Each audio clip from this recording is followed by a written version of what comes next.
हाँ तो मेरे प्यारे विद्यार्थियों, मैं भगवान सर आज आपके लिए लेकर आया हूँ क्लास 12 का 25वीं चैप्टर और 25वीं चैप्टर है एन इविटर वाल्टर डेलामेयर जिसके ऑथर है। आज हम लोग ऑब्जेक्टिव देखेंगे। अभी सब्जेक्टिव पढ़े थे। इस कहानी का समरी ये है कि कवि की जो है प्रेमिका है वो डेट कर गई है, वो कब्र में जो है और ये सुंदर सा वो उसका इमेजिंग किया है। एक लेडी जो है, कुछ समझ में नहीं आ रहा आप लोग, एक लेडी जो है वो कब्र में पड़ी हुई है और उसके बारे में कवि जो है वो चर्चा किया है, बताया है इसमें, समझ रहा ना। तो कवि कह रहा है कि जब तक हम जिंदा हैं तब तक उसको याद कर रहे हैं। कि पश्चिमी देश की कोई लेडी है जो इस कब्र में पड़ी हुई है, बहुत सुंदर थे, अच्छी थी, जो मतलब थी, और अभी वर्तमान में वो नहीं है। और कवि ये भी कह रहा है कि जब तक हम हैं तब तक उसको याद कर रहे हैं, जब हम चले जाएंगे तो उसे कौन याद करेगा। आइए इसी अंदाज में हम आते हैं यहाँ पर। पहली क्वेश्चन स्क्रीन पर आपको दिख रहा होगा, वाल्टर डेलामेयर वाज बॉर्न इन, इनका जन्म कब हुआ था? 1873। नेक्स्ट करा, वाल्टर डेलामेयर डाइड इन एज 1956 में इनका मृत्यु हो गया। नेक्स्ट बढ़ेंगे क्वेश्चन नंबर 3 की ओर। तो करा, Walter de la Mare belongs to country century, कौन सी सेंचुरी से बिलोंग करते हैं? तो 20 सेंचुरी के कवि है, याद रखेंगे। कौन सा सेंचुरी? 20 सेंचुरी के कवि है। सेंचुरी मतलब शताब्दी होता है। वाल्टर डेलामेयर वाल्टर डेलामेयर वो क्या है? कभी एक कवि भी है और एक नोवेलिस्ट भी है ना, जो नोवेल लिखने वाले और शॉर्ट स्टोरी राइटर भी है। तीनों का क्या है? और अभी हो जाएगा, सही हो जाएगा। वेयर डिड ही बॉर्न, उनका जन्म है, उनका जन्म कहाँ हुआ था? तो उनका जन्म बताओ कहाँ हुआ था? गाल्टोन केंट, इंग्लैंड में। यही ऑप्शन जो आपके एग्जाम में आएगा तो इम्पोर्टेंट होगा। नेक्स्ट पेज की ओर लेकर चलते हैं और ये देखिएगा, इससे बहुत ज्यादा ऑब्जेक्टिव है। और यहाँ पर कह रहा है डैश, एक क्वेश्चन उसमें था क्या? बोलिएगा क्वेश्चन बोलो। At the age of the 4 where, अच्छा 6 नंबर अभी छूट गया था।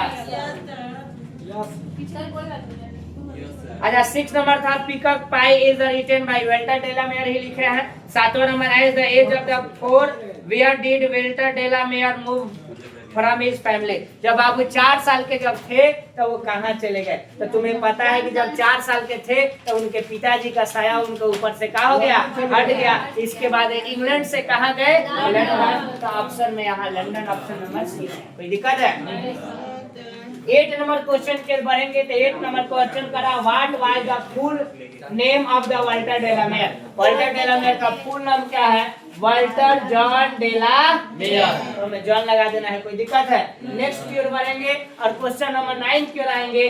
Queen Elizabeth second honoured with him the order of the merit of the year. 1953 में उनको क्या दी? पुरस्कार दी थी। क्या दी थी? पुरस्कार दी थी। कौन सा पुरस्कार था? ऑर्डर ऑफ मेरिट, हाँ ना हो?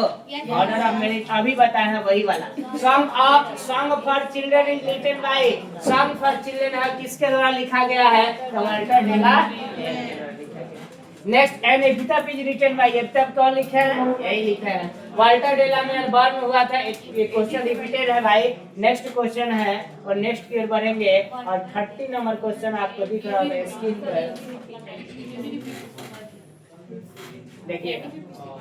30 नंबर क्वेश्चन है, वाल्टर डेलामेयर डेथ, मृत्यु हुआ था 1956 में। जो रिपीटेड क्वेश्चन है, 2 बार पूछा है बोर्ड में, इसीलिए 2 बार आ गया।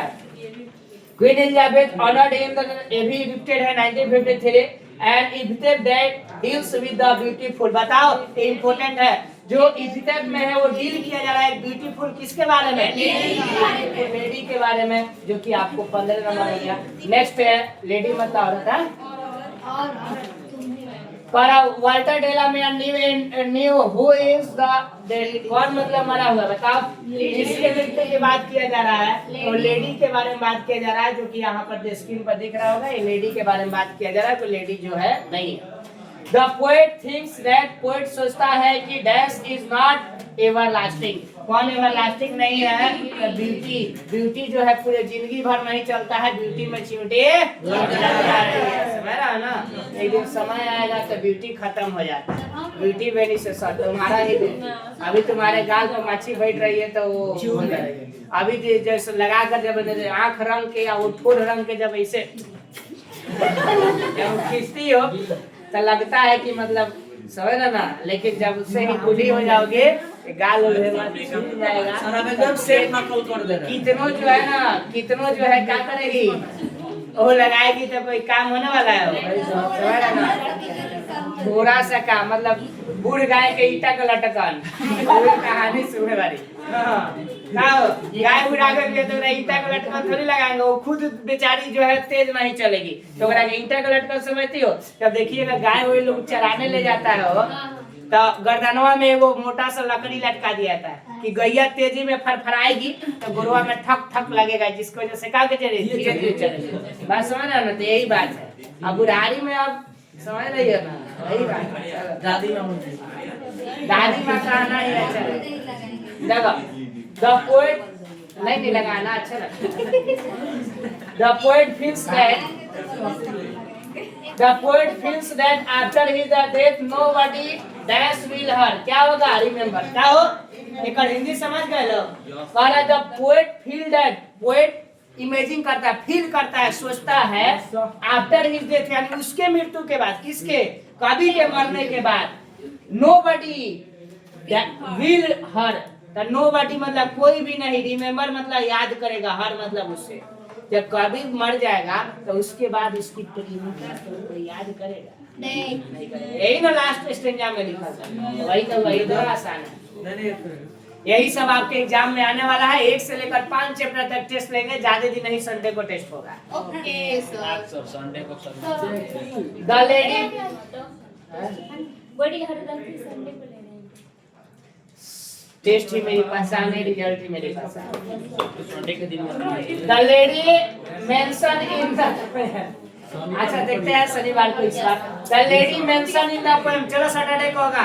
Yes sir. द लेडी जो है मेंशन करता है इस पोएम में एंड इविता बिलोंग, इविता कहां से the lady mention in the poem and Evita belongs, बोलो कहां से बिलोंग कर रही है? अरे वेस्ट कंट्री के है कि नहीं है? The lady was a dash lady, लड़की ब्यूटीफुल कर गए चुल वही वाला है, चुल कर गई मतलब चल गई सारा ना, छोड़कर इसको तन्हा और काका जो से। The word crumble in line 6 of the poem and epitaph refers to, इसका क्या होता है? क्रैम्बल का मतलब वहां मर जाएंगे, मृत्यु, समझा ना। जो यहाँ पर क्रैम्बल जो लिखा है वर्ड, इसका मतलब क्या हुआ? डाई हुआ। डाई मतलब क्या होता है? लड़की कुछ समझ में आता है कि नहीं आता है? हम समझा दे अभी, कुछ समझ में आ रहा है?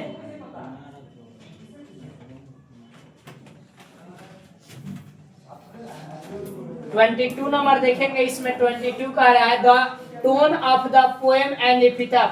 द टोन है पोएम का, एंड एपिटाफ का वो क्या है? मैकेनोलॉजी है। मैकेनोलॉजी मतलब संबंधित, मेंटल मतलब दिमाग से संबंधित जो भी बातें होती है वो। Walter de la Mare belongs to 20th century, यही ना था वो। आखिर एक दो क्वेश्चन है। The poet feels that an epitaph that after his death and nobody will remember, बार क्वेश्चन रिपीट किया गया, इसके बाद वो सब डिलीट करवाएंगे।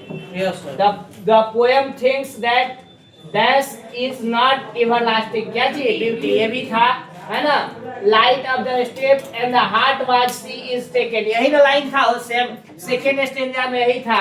Light of step and the heart was, ये सेकंड लाइन में देखिएगा कविता में यही था। तो यही कहां से लिया गया है? एंड एपिटाफ से। यानी कोई भी लाइनवा उठाकर आपसे पूछ देगा ये कहां से लिया गया, समझ गए? आगे Walter de la Mare is famous as a, Walter de la Mare किसके लिए फेमस है? Children poet. चिल्ड्रन पोएट मतलब बच्चों का कवि। Dash is a humorous and the ironical poem, क्या है? एंड एपिटाफ है।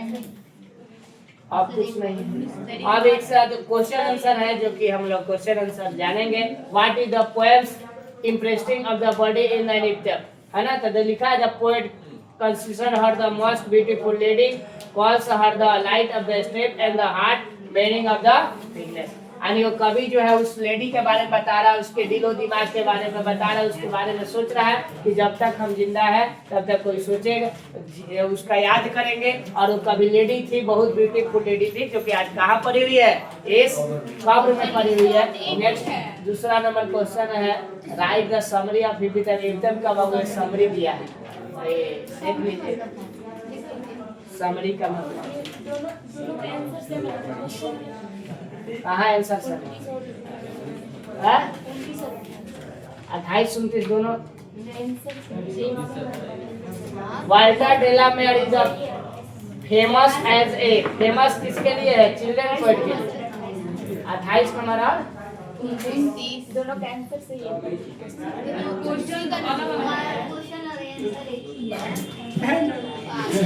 क्वेश्चन अलग अलग नहीं आ सकता है। ए भगवान, अरे क्वेश्चन अलग अलग ना हुई हो, कहाँ दिक्कत है। यहाँ कर dash is the harmonious and the ironical poem, क्या है, इपिथेट है हार्मोनियस और ironical poem. Here lie a most beautiful lady, यहाँ बहुत सुंदर लेडी पड़ी हुई है। ये लाइन कहाँ से लिया गया है, इपिथेट से लिया। थोड़ा देर पहले आई होती ना तो पूरा दिलो दिमाग में कविता बस गया होता, लेकिन बाद में आओगी तो थोड़ा दिक्कत होगा। नहीं तो चलिए, आप अभी तक चैनल पर बने हैं, इसके लिए धन्यवाद। चलो उसको